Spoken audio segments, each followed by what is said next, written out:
allow me to do a quick backstory so you guys understand why I wanted to bring this guest onto the show for so long. So I love listening to motivational speeches. That's one thing about me that you guys may or may not know, right? I love motivational speeches. And back in 2013, I came across this motivational speech on YouTube that really just kind of pulled me out of a slump. And you'll hear about that in the interview today. But it pulled me out of a slump. And then 3 years later, when I had my son, I listened to that same exact speech, and it had another powerful tone to it. It was just a different meaning because although my life was in a better spot at that point, it still had a powerful meaning.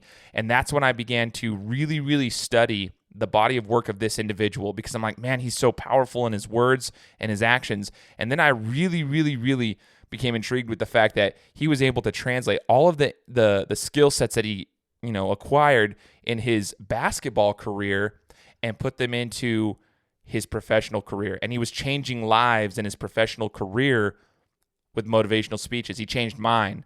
And I knew that, this would be a perfect guest for the show to show that you can have, all these skill sets that you acquire in the sports world that can be translated into business and life. And that's why I brought him on the show. You guys do not want to miss this episode of The Gametime Guru. So, what time is it? Game time! Boom. If you're sick of the mainstream sports outlets, well, so was I. So I started my own show. I'm Shane Larson, and this is the Gametime Guru. It's different than other talk shows. I'm providing a panoramic view on sports so you can see them through a different lens. So buckle up, and let's go. What's up, everybody? Welcome out to the Gametime Guru podcast. As you guys know by now, my name is Shane Larson, your host, coming at you for episode 138 of the show. We've been going strong for 3 years now, and today it's going to be an amazing interview. I hope you guys pay attention, lock in, and really focus, get a notepad out, and take some notes because I'm introducing the first undrafted rookie free agent to start for the Dallas Mavericks on opening night. And now he's a motivational speaker, an author, a mentor. He had 3 years in the NBA. He continued his professional career overseas. He's a former basketball player who's now transitioned into the business world. He's got some amazing information to share with us today. It's Mr. Walter Bond. Walter, thanks so much for joining the show. Thanks, Shane. Thanks for having me. You've done 108 and 38. I want to compliment you for being consistent. I want to compliment you for being focused. There's a lot of people who want to podcast and dream of podcasting. For you to do 138 episodes, of which this one is going to be the best one, obviously. I want to just give you a shout out just for being consistent with podcasting, and good luck with it. I appreciate that, man. Thank you so much, sir. Yeah, it's one of those things. A lot of people always want to do it, but as soon as, it starts getting tough, that's when people kind of jump out of it. And that one of my things, it's my goal. It's my dream to be a sports analyst, a sports media individual. So that's kind of what I've been working on. So yeah, again, I'm excited to have you on here. Now, I want to share with you as well as our listeners a quick recap as to why I even started listening to you in the first place. Rewind back to 2013. Walter, I was actually going through a divorce in my mid-20s, and it was a really rough time for me. I was struggling with life and stuff, and it was hard for me to even get out of bed sometimes because I was just having a really hard time. I thought at the time, if I could have opened my eyes and seen the future, yeah, it wasn't the end of the world, but like at the time, it felt like it was. And I was like, I turned on a YouTube video, and I hear a speech from you, and I'm like, who's this guy? I like this guy. I've heard the Eric Thomases of the world. I've heard the Mr. Browns of the world, and I just never heard Walter Bond. Let me listen to this guy. And so I actually kept listening to your stuff. And a few years later, I hear a speech that you made about picking up your kids. And it's a really cool story. That's when I really dove in and was like, wow, I love this. And so I've actually used that story, quoted you multiple times when I'm talking to people about always picking up your kids and changing their perspective and how it's a spiritual transaction when you lift up your kids because they can see the world the way you see it. And yeah, I started listening to you, and then I followed you on social media, and I've just been intrigued with your career. Now, here's the thing. For all the listeners out there, I mentioned you were the first undrafted rookie free agent to start on opening night for the Dallas Mavericks. I mean, you played in the NBA at the highest level, but when someone who might not know your story hears that, they'll be like, oh, he's an NBA player. But, Walter, you didn't start for the University of Minnesota when you played college basketball. Is that correct? That's absolutely correct, and that's a part of the journey that's really qualified me to be able to be a thought leader, business coach. I sit on corporate boards. I've been able to be more successful outside of basketball than I was in basketball for one reason. I figured out how to overcome, and it wasn't easy. I failed. I got rejected. I found myself on the bench. And Shane, my father had to give me a pep talk. I had a bad attitude. I had a bunch of excuses. And my father asked me, he said, you didn't play, son. Why not? And I said, politics, Dad. It's political. Meanwhile, I've been to every party on campus. I had my own red solo cup. I was just out of control. And the conversation with my dad kind of changed the game. He reminded me of my goals. He reminded me of my dreams. Obviously I was a high school basketball star. And when I got on the bench in college, I felt sucker punched. I felt like, I had never been in that position. I didn't think it could happen to me. And you see people who get divorced and they think, wow, I didn't see it coming, or a spouse was unfaithful, or they had to file bankruptcy, or God forbid, the coronavirus, right? Right. Nobody saw that coming. It was an ultimate global sucker punch. And so my freshman year in college was the first time I dealt with adversity, to be honest. I was a golden child my whole life up until that point. And my father brought me out my funk, and he reminded me of my goals. And it was just that simple. And once he reminded me of my goals, I was able to basically get back on my feet. And I went to my coach's office, Shane, and I asked him a powerful question. What do I need to do to play in the NBA? Like, who do I need to become? And the conversation was interesting because he laughed, and he was like, son, you don't play for me, and you're asking about the NBA? And I was like, yeah, like, who do I need to become? And he was basically like, you can't run, you can't jump, you can't dribble, you can't shoot, you can't rebound. I was a sub, I was a reserve. But in that off season, Shane, that's when I learned the power of work. In my off season, that's where I learned the power of vision. In my off season, that's where I learned the power of transformation. And now that I know the power of transformation, all I do is teach it. I teach it in our masterminds. I teach it in our coaching programs. I teach it when we train employees for casinos and construction companies and banks. I mean, we have so many clients that it's exciting because I know how to transform because I did it. And now I'm able to teach other people how to transform. But the transformation really starts with accountability. And I didn't have a lot of it when I was younger. And my father taught me accountability. So anybody listening, if you're stuck, if you're trying to get to some place and you don't know how you landed where you are, you got to be accountable. You got to own some of this, right? You can blame your mama and your daddy and you got bullied in the third grade. You can blame you got born on the wrong side of the tracks. Whatever your excuse is, I use politics. That was mine. I promise you, if you're stuck somewhere right now and you're not where you're supposed to be, you got some excuse that you really buy into. And my father took that excuse away from me. And when I didn't have that excuse to lean on, it forced me to be accountable. And that's when transformation begins. And literally, Shane, the moment I owned it and had that conversation with my dad, I was starting in the NBA about 3 or 4 years later. And so that kind of transformation, you mean to tell me in 72 months from that conversation, I was an NBA starting two guard? I not only made the league, I was starting too. I was in the league and they announced the starting lineups. They called my name. Dun, dun, dun, dun, dun, dun, dun. I didn't start in college. And I get to start my rookie game, my rookie year. And my second game, I scored 25 points. That experience is available to people. And that's what we teach. That's what we coach. That's what our books are about. That's what our training are about. That's what the shark mindset is all about. Kobe had the Mamba mindset. Fine, Kobe, get it. We talk about the shark mindset because sharks never stop moving or they die. Think about that. They never stop moving or they die. I had stopped moving and I was almost dead. My NBA career was almost dead. And a conversation with my father got me moving again. And that's why people enjoy our videos, our coaching programs. That's why people enjoy what we do. Shane, I think that's what touched you. You know, I said something in some video and it got you moving again after you got sucker punched by divorce. We're all going to have trials and tribulations. We're all going to have setbacks. If you look at any video of a shark, they always got scars on them. They always got some kind of bruises. And so life is messy, man. And stuff's going to happen, but how we respond is everything. I am so like it's like a whole nother motivational speech for me, and I love it. Just hearing that, what people don't realize, what people don't realize is like in the college game, when you found out that like, hey, you're a sub and you had to have that conversation with your dad and you put in the work in the off season, like there's a lot of work. Like there's a lot that goes behind it. Like I would say a lot of pain, sweat, tears behind this quote unquote feel good story.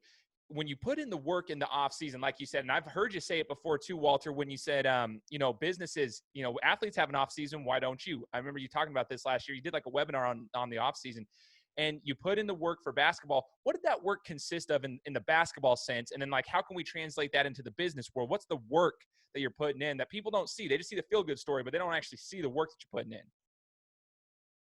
Well, it really boils down to mastery.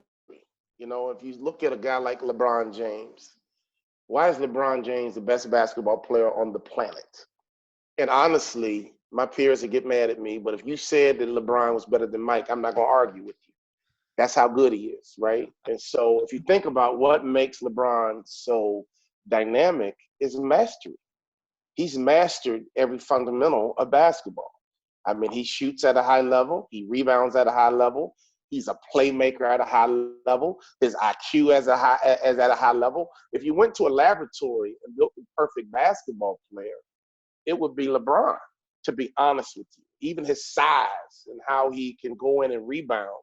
He's like the perfect basketball specimen. But he's mastered the skills of basketball. And honestly, when I got into business, I didn't focus on making money. Now, I mastered the skills of basketball. The only difference was I didn't have the physical ability of LeBron. I didn't have the explosiveness of LeBron, right? So that's what really differentiated us, because he just had more talent.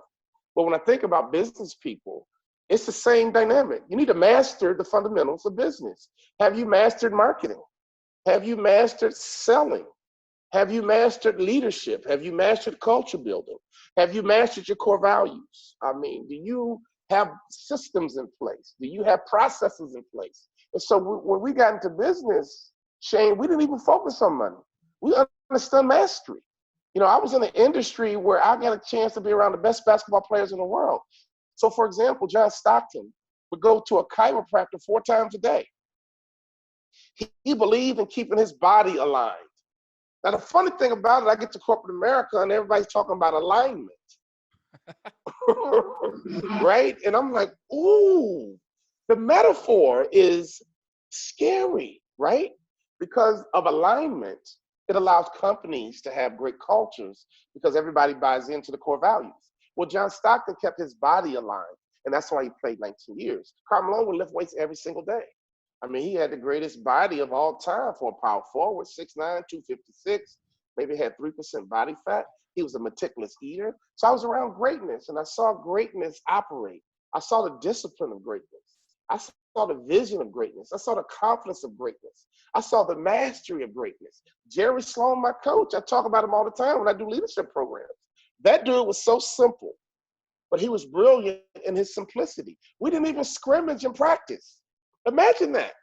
I'm trying out for the Utah Jazz.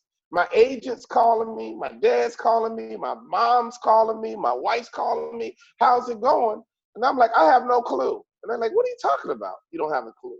All we do are drills. Like, I don't know. Like, I don't even have a clue how they evaluate because we don't even scrimmage. I've never played basketball in my life where you don't scrimmage in practice.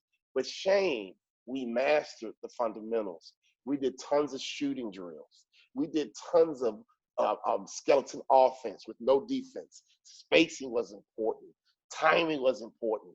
If the play had 4 options, we got to the 4th option, right? Nobody does that in the NBA. One pass and it's one-on-one. So in Utah, I began to learn the Utah Jazz way. That, man, people get tired of playing defense. And honestly, on that 2nd or 3rd option on the play, the defense was giving up. And we shot wide open jump shots that we assimilated in practice. And the brilliance of the Utah Jazz was amazing because Utah, we didn't have a big payroll. And for 2 decades, they almost never had a lottery pick because they were so good. So if you really take a look at the model of an excellent franchise, you got to go back to the Utah Jazz and Jerry Sloan. Yeah, you can talk about the Bulls. They had Mike and Scotty, had enormous payroll, right? And they won championships, no disrespect. But when you want to talk about the the combination of a manageable payroll, no lottery picks, and playing basketball at a high level without being able to secure top free agents. No top free agents going to Salt Lake. It is what it is. And so the program that Jerry Sloan ran, I think every business leader can run that program. I really do. I think every business leader can be Utah Jazz-like. So when I go and train and I coach and work with banks and construction companies, and I work with other coaches who want to grow their businesses, I'm like, look, dude, the first thing we got to do is you got to master the fundamentals of your business, of your industry. I became an award-winning Hall of Fame motivational speaker that opened up the door to become an executive coach. CEOs talk to me and they listen to me. I sit on corporate boards. Why? Because I mastered the fundamentals of business. I understand leadership at a high level. I understand selling at a high level. I understand marketing at a high level. I understand culture at a high level. I understand high turnover at a high level. I understand poor engagement at a high level. I'm learning social media at a high level. And so now when I sit down with business people, they look at me and say, dude, this is amazing. I'm like, okay, well, thank you. You can master it too. But most people don't even spend the time trying to master their industry. I mean, I played basketball from the time I was 8 until I was 31. Every day, all day. Never tired, never fatigued.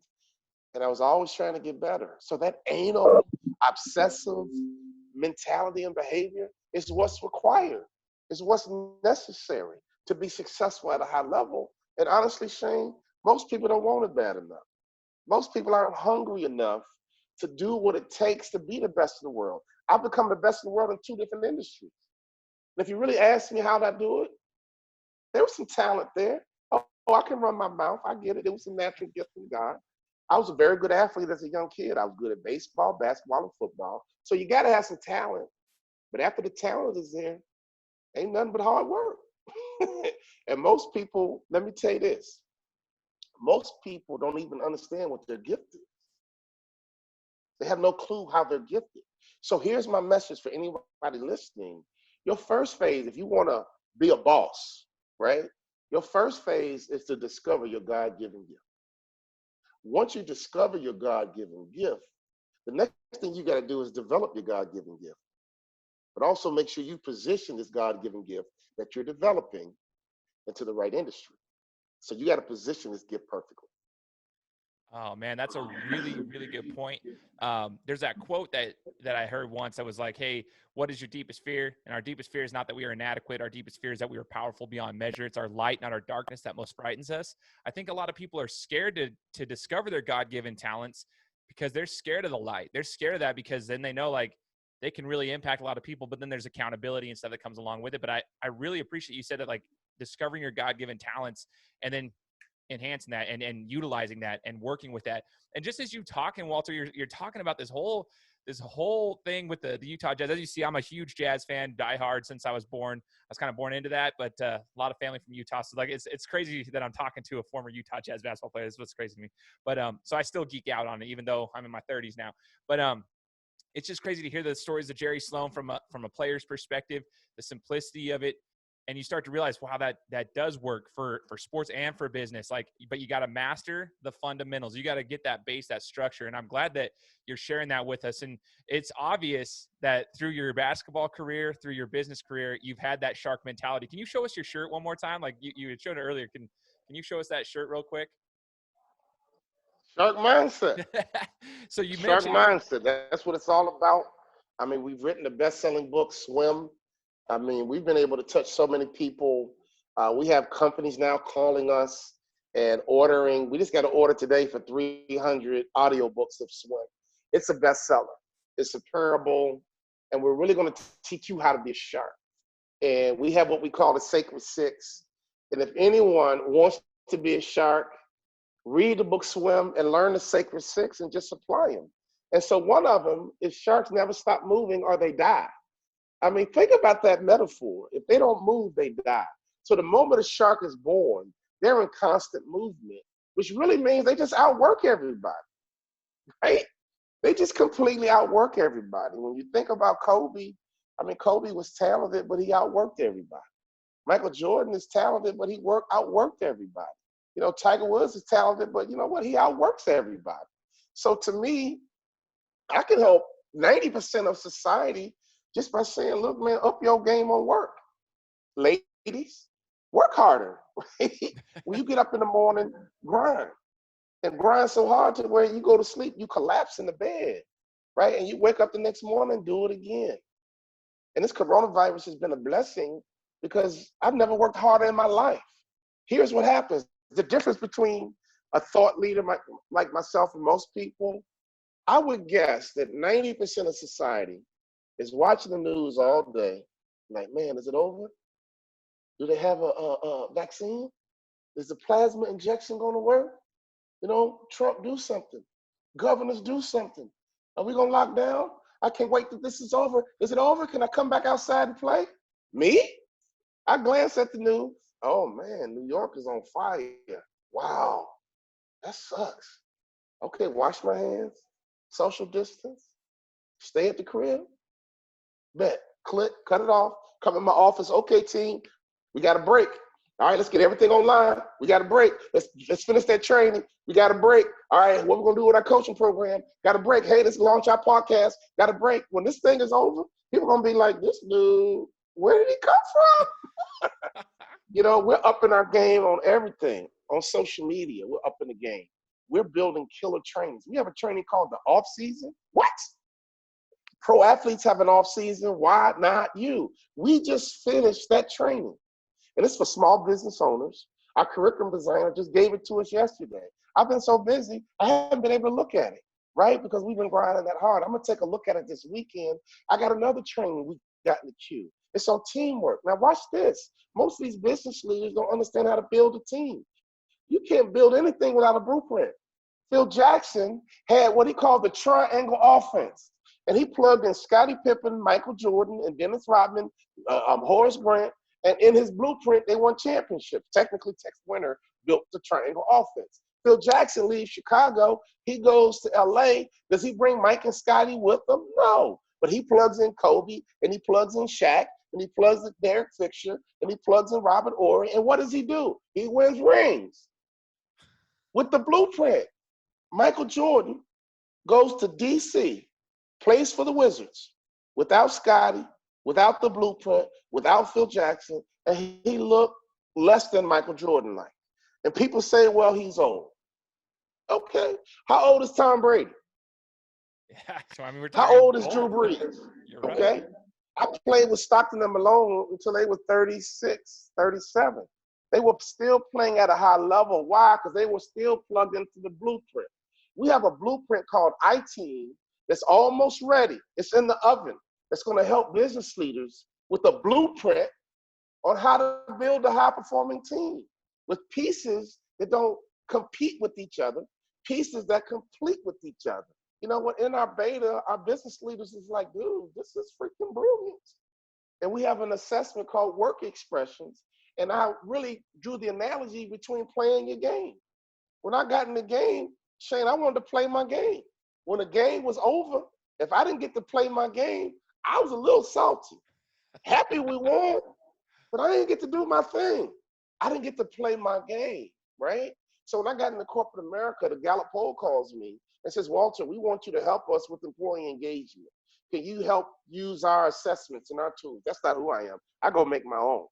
And I realized that when employees are poorly engaged, they don't get to play their game. So we created what we call work expressions to help professionals figure out what their game is. In other words, when I come to work, how do I express myself? And we've been sharing this with people in beta, and folks are like, dude, this is better than the DISC profile. This is better than almost any assessment we've ever seen.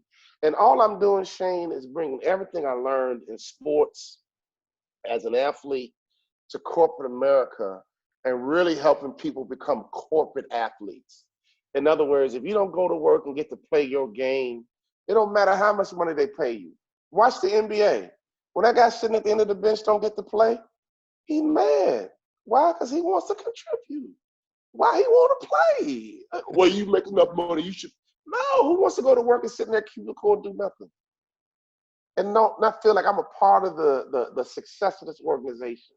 So we equip business leaders with a blueprint on how to build a high-performing team where everybody gets to come to work and everybody gets to play their game and everybody's happy when they go home.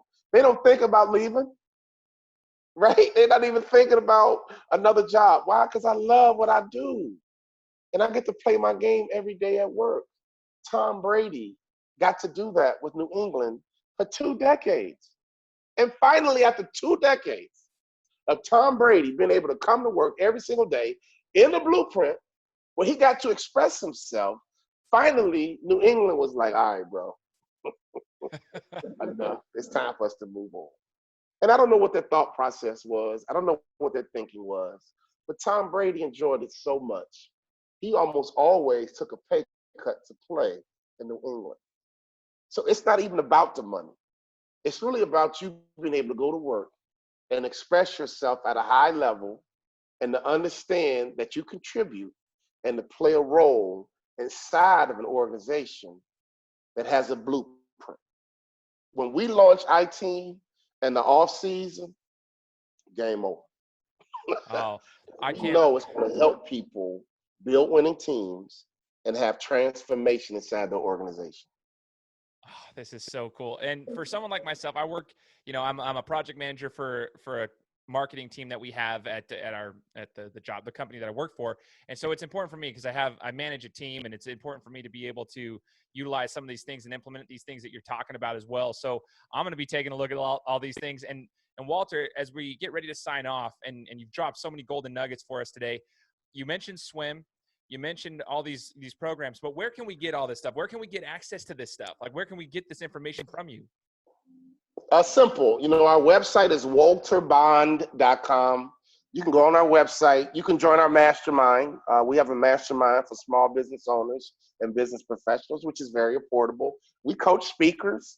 We have trainings. I mean, we're putting some finishing touches on our website. We're constantly improving our website. But if you go to walterbond.com, pretty much that is the genesis of all that we do. We do a lot of high-end corporate work, right? We do a lot of small business coaching. So just go to walterbond.com, and you can order the book Swim. You can go to Amazon and order the book Swim. You can plug in and download our free Shark Mindset Action Plan. It's a personal development tool. We give a lot of stuff away for free. It's not always about the money. And here's the funny thing as we close, I don't care about money. And I think that's why I've been able to be successful. I don't care about money. It's not even about money, right? Those NBA ball players right now are miserable. They're still getting their paychecks. They're miserable because they love to play. They're miserable because they love to compete. My first NBA check chain came in the mail. I never forget it. You know when you get a check, right? I was so happy and focused to play in the NBA. When the check came in the mail, I was like, oh man, I think that's my check. And I grabbed the check, and I was dating my wife at the time. I opened up the check. I looked at it, and it kind of freaked me out. And I put the check on my counter, and I left it there for about a month. Now, imagine it. I did not cash my first NBA check. I didn't deposit it for like a month. And my girlfriend, who's now my wife for 26 years, she says, oh my God, it's like, I don't mean to get into your business, but is that your paycheck? I was like, yeah. She's like, you get one of those every 2 weeks? And she was working for Dr. Pepper. And I was like, yeah, isn't that crazy? Like, yeah, I get that same check every 2 weeks. I was afraid to cash it because I love basketball so much. I was literally afraid that this money might compromise my love for the game. That's my mindset. My wife handles the money. I don't negotiate. I don't do anything with money. My wife handles all that. What I focus on is delivering high-end content.